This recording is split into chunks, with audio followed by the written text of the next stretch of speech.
Welcome back, everybody, to another deep dive. And today, we're going to be looking at something pretty interesting Yeah. and maybe a little bit out there. Yeah, definitely out there. We're going to be looking at Yeah. a theory that posits that John F. Kennedy Huh. was his own assassin. Oh, wow. Now, I know that sounds absolutely wild, Yeah. but we're going to be diving into the source material today. Yeah. And just kind of see what's there. Right. And I guess just to give a little bit of background, Yeah. we all know the official story Mm-hmm. about JFK's assassination. Yeah. Lee Harvey Oswald acted alone in Dallas in 1963. Mm-hmm. But this source that we're going to be talking about today is presenting this alternative theory. Yeah. So maybe we can start with you. I mean, what do you think when you first hear this? Well, yeah. I mean, so this theory that John F. Kennedy was somehow responsible for his own assassination is, as you said, definitely out there.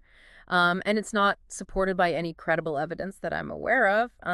But as you said, it's a good opportunity for us to Yeah. kind of engage in that critical thinking Yeah. and how we can look at historical events Right. and how we can look at information that's presented to us. Okay, so this source is suggesting that JFK orchestrated his own death.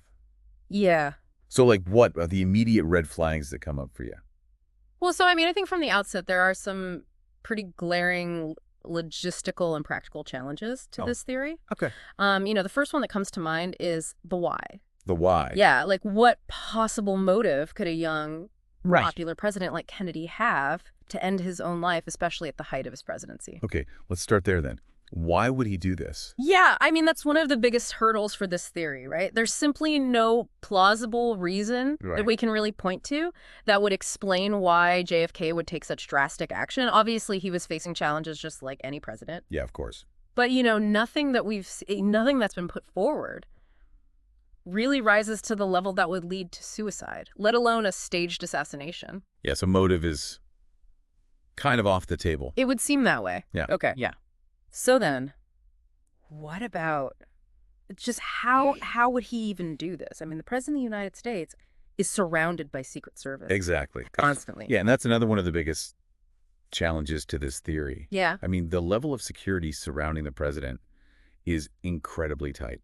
It's really hard to imagine a scenario where JFK could have orchestrated something like this without anyone noticing. Okay. And to give you a very specific example, the presidential limousine that he was riding in that day in Dallas was specifically designed for security.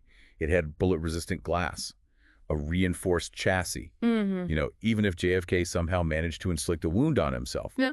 which is highly improbable given the circumstances, it's very difficult to imagine that he could have done so fatally, given all those security measures in place. Okay, so the security's super tight. He's always surrounded by people. Yeah. So that's another thing. That seems impossible. Seems unlikely. Okay. But I guess, couldn't you make the argument that as President of the United States, Mm-hmm. he theoretically would have access Yeah. to more information, Yeah. more resources Yeah. that maybe the average person wouldn't? You're absolutely right, and that's an interesting point. I mean, a president does have access to a lot of things that most people don't. But even when we consider that, the evidence still doesn't support this theory. Every official investigation, from the Warren Commission to the countless independent researchers who've looked into this, they all really point to Oswald as the lone gunman. Okay, so we've got this theory that really doesn't hold water. Yeah. But this is kind of where it gets interesting for me. Okay. Why do these kinds of alternative narratives about historical events Right. take hold? Right. And why are people drawn to these kinds of ideas? Well, I think sometimes the official narrative, especially around a tragic event like the JFK assassination, Yeah. can feel incomplete or even unsatisfying, and people want explanations. And, sometimes a more outlandish theory, even if it's less likely, can feel more appealing than just accepting a more complex, ambiguous reality. Right. Yeah. It's like we want to make sense of things, even if it doesn't make sense. Yeah, we want to find a reason, even if it's far-fetched, rather than just accepting that sometimes bad things happen without a clear explanation. Okay, so the JFK assassination. Yeah.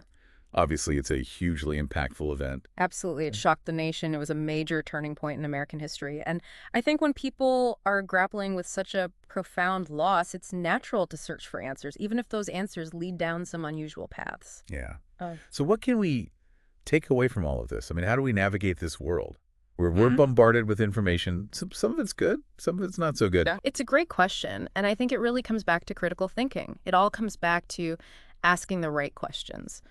When you encounter an unusual theory, particularly one that challenges the accepted narrative, really take a step back and ask yourself, what evidence supports this claim? Who are the sources? Are they reliable?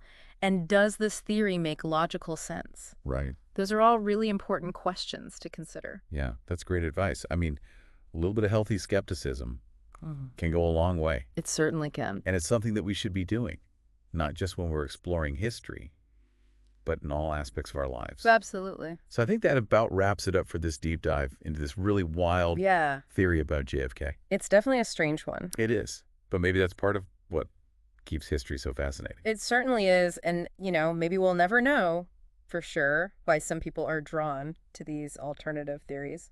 But it's definitely something to think about. It is. So as always, thank you so much for joining us on this deep dive. It was a pleasure. And we will see you next time. See you then. Bye. Bye.